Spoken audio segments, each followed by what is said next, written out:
It's getting cooler in Detroit, so I'm having to wear a jacket now. Today is the feast day of St. Luke, who wrote the Gospel of Luke. He's an evangelist. He was of Greek origins. He was a Greek-speaking doctor.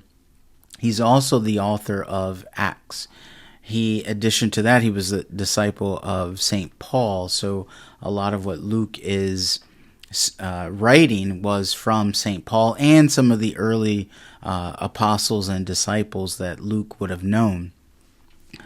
Obviously, Luke is known for his Marian narrations in the first and second chapter of his gospel.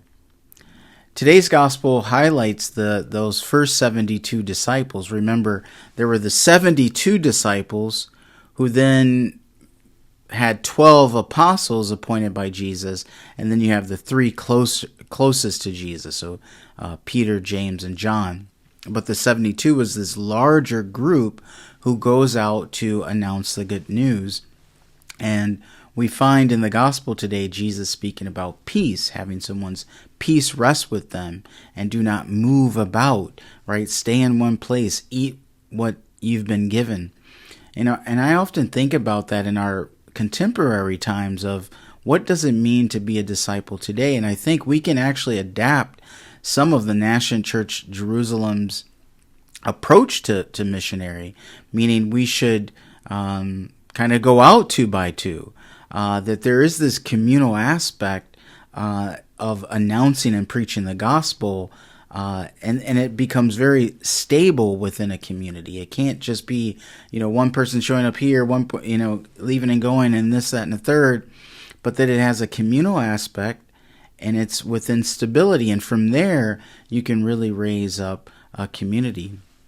And it just reminds me that our church in our contemporary times might have to rethink about how we mission in our contemporary society.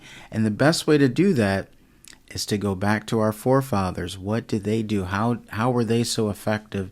And we see that in the Gospel of Luke today.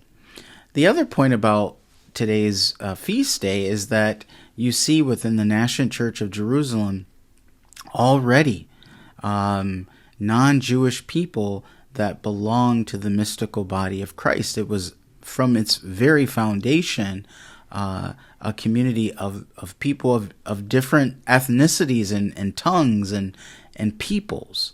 And that's also a part of this renewal of the missionary efforts of our contemporary church to really reach out to the broader society so that our church looks like what society looks like, and that is very, very different types of people, but all that come to share in this one common faith in Jesus and his mystical body here on earth, which we call the Catholic Church. Peace.